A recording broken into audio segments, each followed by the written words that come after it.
Hi, Dominique. How are you doing this morning? I'm doing great. Thanks, Sean. How are you? I'm very good, thank you. I'm here in Australia. Dominique is out in New Zealand. So my name is Sean Triner. I'm from Oceanic, and I'm here with Dominique today to talk about, burnout, actually. Dominique is a career fundraiser. She's been working in lots of different organizations at lots of different levels, and is a leader in fundraising these days, having managed teams and what have you. So last couple of years have been especially tough on the world, but fundraisers always have things tough, don't they, with a massive misunderstanding of what fundraising actually is from the public, but also from our bosses and boards sometimes too. And there's just so much to do. And of course, we have this love in our hearts for the work of the organization that we work for. And so when things aren't going quite right, it has this double whammy. And of course, that could end up with people heading into burnout. Now, at Oceanic, we've been doing quite a lot of stuff on burnout, but one of the best ways to really talk and understand burnout, of course, is to hear from people who've been through that kind of experience. So Dominic, you're going to be speaking at FINZ conference, and there's lots of fantastic speakers. And if you haven't, dear fundraiser watching this, if you haven't already and you're in New Zealand, please register for the conference. Yes. I promise you it's going to be really, really, really, really good. It always has been, and I've seen some of the speakers there. It's going to be brilliant. Dominique, over to you.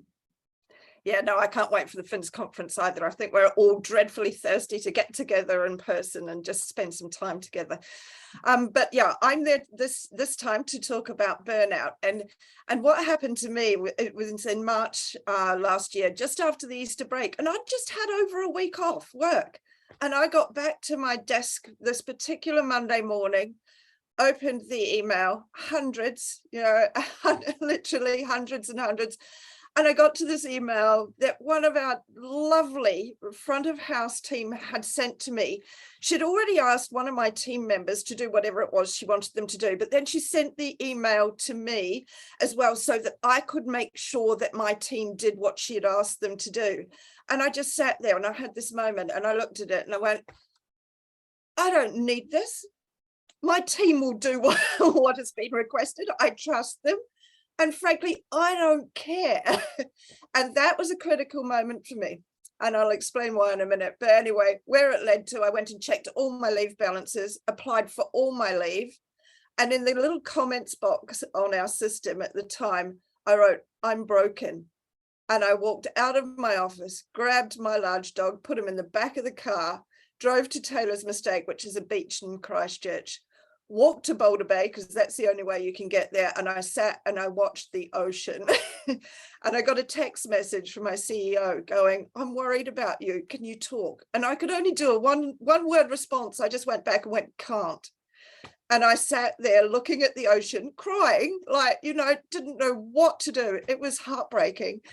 And finally got myself into a state where I could call my CEO, and I went, hi, and she went, you're done, aren't you? And I went, I am so done.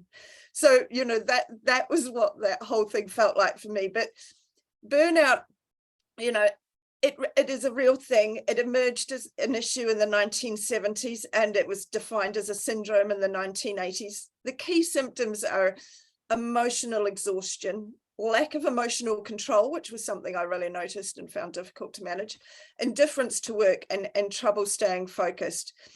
And, the World Health Organization now classifies it in its international classification of diseases, but it's not a medical condition. It's an occupational phenomenon that has physical and mental risks. So that's how they look at it.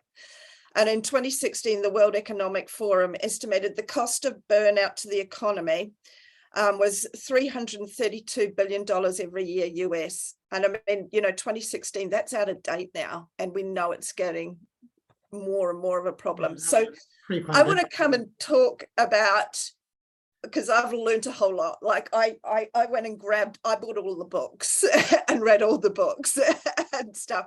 So I want to share that information and the things that you can do to really take care of yourself and ensure you don't end up in the place that I did, because it's not nice.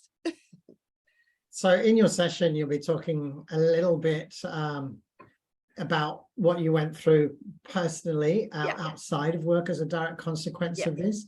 And will you be giving some tips to spot? Is there a way to spot before it happens? I think there is, and I really regret that I didn't see it coming.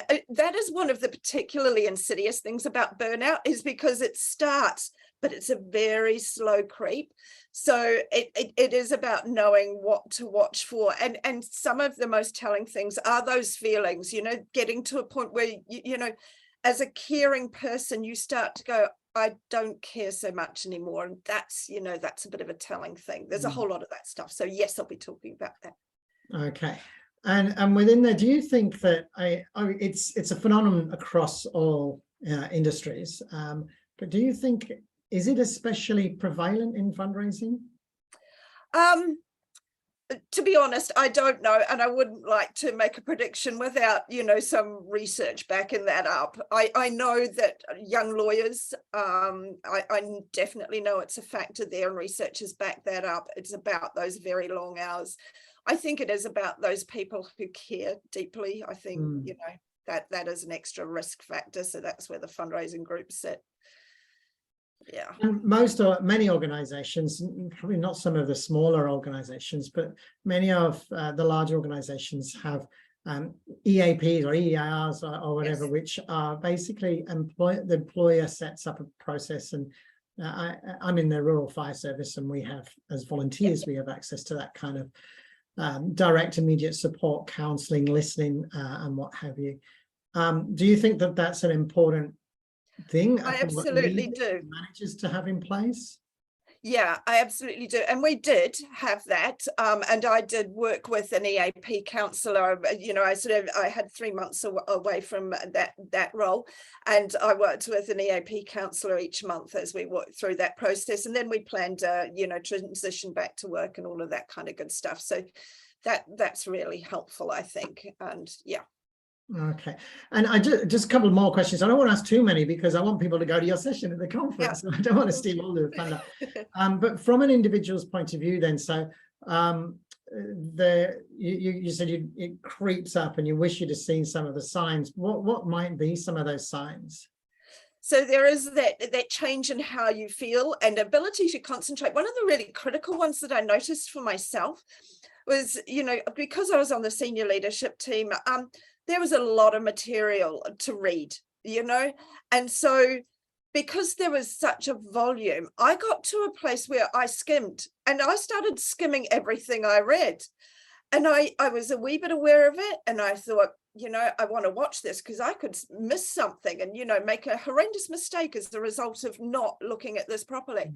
Luckily I didn't, but, you know, that skim reading constantly, you can't pick something up and read it properly, is a telltale sign that I would suggest you watch for. Okay, and on the other side, then, as a leader, as a manager, although you were going through it, what kind of advice would you give? Just one tip for leaders, managers, to make sure that they're kind of understanding what might be happening to any of their team members. I think it's about your leadership style to a certain degree. I go very much with a servant leadership approach. So I believe that, you know, my job is to enable the team and to look after them. One of the books that I did read, and you know, it's a global favorite, this is no surprise, but, you know, Brené Brown was definitely something that I looked at a lot and watched a lot of her videos and all of that sort of thing. And, you know, it was like, I want to bring more of that type of leadership approach to my work, which I'm doing now. So that's good. All right, that's good. Thank you. I'm going to end it there. I could go into this for ages, and I'm sure lots of people would be interested in more, which they can get by getting along to the FIA conference this winter. It's on the conference, Sean. Cracking conference, won't it? And it is, of course, it's on the 30th of August to the 1st of September. I am very excited to be going there as well in 3 dimensions and what have you. So I'm really, really excited and really hope that you're going to be there. If you're in New Zealand and you're a fundraiser, you really should be moving earth and mountains to, well, probably not the right thing to say in New Zealand. Anyway, get there if you can. If you're in Australia, then it's really well worth considering. There's, pretty cheap flights to New Zealand at the moment, $235 on Jetstar, for example. Not sponsored by Jetstar, but it'd be worthwhile going there as well from Australia. And if you're in the rest of the world and you're coming around here, then there's no better excuse to go and visit the beautiful New Zealand and meet some wonderful fundraisers. So please, if you're local, click on that link right now and make sure you booked your place. Well, thank you very much for your time, Dominique, and I'm looking forward to seeing you there in person in a couple of months. Cool. See you in August. Thanks, Sean. Bye-bye.